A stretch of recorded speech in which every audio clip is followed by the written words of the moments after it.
করতেছে, ব্যবসা করছে, কোনো এহসাস অনুভূতি যে আমি যে একজন মুসলমান, আমার যে একটা ধর্ম আছে, আমার যে একজন নবী আছে, আমার যে একজন আল্লাহ আছে, হায় হায় হায় হায়, তার মাথার মধ্যে শয়তানে এমন মুতা মুতছে, তার কলিজার ভিতরে শয়তানে এমন ফেসাব করছে, এই জানোয়ারের কলিজার ভিতরে, চেহারার ভিতরে একটু ভাঁজও পড়ে না,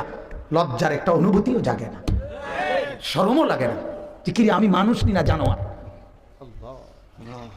আমি মানুষ না জানোয়ার।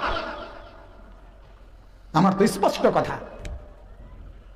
ফজরের নামাজ না পড়ে ঘুমায় যে ঘরে মানুষগুলো, আপনাদের যাদের ঘরের ছেলে ফজরের নামাজ না পড়ে ঘুমায়, বিবি ফজরের নামাজ না পড়ে ঘুমায়, মেয়ে ফজরের নামাজ না পড়ে ঘুমায়,